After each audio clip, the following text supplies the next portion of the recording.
है। कामी इस वक्त एक होटल में पैसे समेट रहा है, लेकिन जैसे ही कामी होटल से बाहर निकलता है, सामने वही हत्यारा खड़ा होता है। वो पूछता है, आखिर 100 किलो ड्रग तूने कहाँ छुपाया है? उसी समय नीचे सड़क पर डॉन ली तेजी से गाड़ी लेकर पहुँचता है। एक गुजरती हुई कार देखकर वो पहचान जाता है कि कामी को अगवा कर लिया गया है। वो बिना समय गवाए गाड़ी मोड़ता है और पूरी रफ्तार से पीछा करता है। मुठभेड़ शुरू होती है। वो गाड़ी से उतरकर गुंडों पर टूट पड़ता है और एक एक करके सबक सिखाने लगता है। लेकिन तभी अपने साथी को बचाने के चक्कर में एक हत्यारे अचानक गाड़ी से उसे टक्कर मार देते हैं। डॉन ली जमीन पर गिर पड़ता है। दर्द से तड़पते हुए वो बेबस निगाहों से गुंडों को भागते हुए देखता है। हत्यारे कामी को जबरदस्ती गाड़ी में बैठाकर दूर ले जाते हैं और उससे पूछताछ करते हैं कि उसने नशे का माल कहाँ छुपाया है। कामी जानता था कि अगर उसने सच बताया तो वहीं मार दिया जाएगा, इसलिए वो कहता है कि अगर उसे छोड़ दिया जाए तो वो खुद जगह बता देगा। लेकिन वो हत्यारा किसी से सौदा नहीं करता है। वो तुरंत कामी को मार देता है और अपने आदमियों को ऑर्डर देता है कि पूरे सियोल शहर में माल की तलाश करो। अगली सुबह करप्ट पुलिस अफसर तेजो घटना स्थल पर पहुंचता है। वो बहुत गुस्से में होता है क्योंकि नशे का माल गायब है। वो कामी के बचे हुए आदमियों को डराता धमकाता है,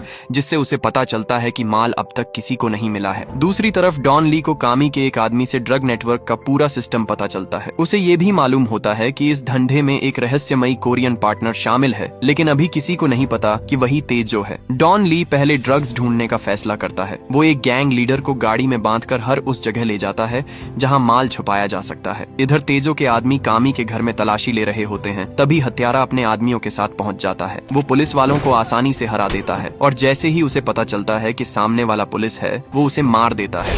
अगली सुबह तेजो फिर घटनास्थल पर आता है। उसे बताया जाता है कि अब माल की डिलीवरी का समय हो चुका है। मजबूरी में वो बिना माल के ही चीनी माफिया से मिलने जाता है। गंजा सरदार उसे थप्पड़ मार देता है। गुस्से में तेजो पलटकर हमला करता है और मुठभेड़ हो जाती है।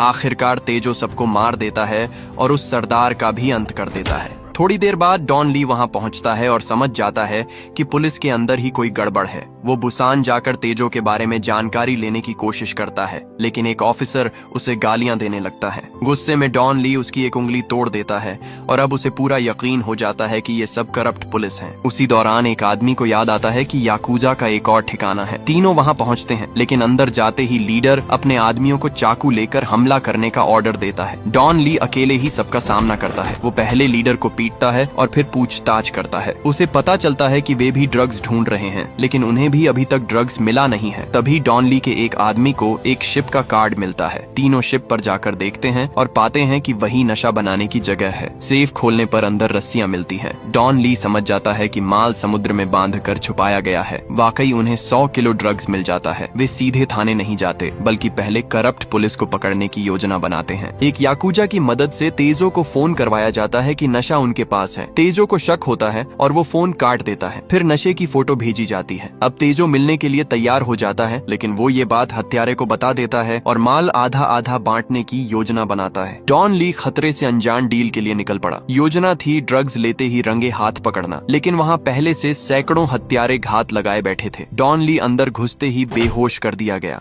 उन्हें लगा ड्रग्स नकली हैं और गुस्से में उसके साथियों पर हमला कर दिया। असल ड्रग्स बाहर ले जाए गए। हत्यारे को समझ आ गया कि वो धोखा खा गया है और उसने सबको पीछे हटने का ऑर्डर दिया। इसी बीच पुलिस ने घेराबंदी कर ली। इसके बाद वे लोग डॉन ली को पकड़ लेते हैं और उसे एक सुनसान जगह ले जाकर पूछताछ और यातना देते हैं और पूछते हैं कि नशे का असली माल आखिर छिपाया कहाँ गया है। इसी बीच टेसो का फोन आता है। वो घमंड से कहता है, मैंने माल ले लिया है। ये सुनते ही हत्यारे को समझ आ जाता है कि इस बार वो खुद खेल का शिकार बन गया है। गुस्से में वो वापस लौटता है, लेकिन वहाँ पहुँचते ही देखता है उसके सारे आदमी डॉन ली से बुरी तरह पिट चुके हैं। अब लाल कपड़े वाला सबसे खतरनाक हत्यारा आगे बढ़ता है। उसे लगता है कि ये लड़ाई बराबरी की होगी, लेकिन हैरानी की बात ये होती है कि 30 सेकंड भी नहीं बीतते और डॉन ली उसे उठाकर जमीन पर फेंक देता है। वो वहीं बेहोश हो जाता है। स्थिति बिगड़ती देख हत्यारा खुद अपनी तलवार निकाल लेता है। उसे लगता है कि डॉन ली डर जाएगा, लेकिन वो बिल्कुल नहीं घबराता और आमने सामने की लड़ाई स्वीकार कर लेता है। दिखने में डॉन ली भारी शरीर वाला है, लेकिन उसकी फुर्ती और ताकत किसी से कम नहीं। हत्यारा लगातार वार करता है, लेकिन एक भी वार डॉन ली को चोट नहीं पहुंचा पाती है। कुछ ही देर में डॉन ली उसकी तलवार तलवार पकड़कर तोड़ देता है और जोरदार मुक्का मारता है, जिससे हत्यारा कई मीटर दूर जा गिरता है। आखिरी वार में वो दीवार से जा टकराता है। इसके बाद डॉन ली और उसकी टीम तुरंत वहाँ से निकल जाती है और नशे के पैकेट में लगे ट्रैकर की मदद से अगली लोकेशन पर पहुँचती है। उधर करप्ट पुलिस अधिकारी सबूत समेटकर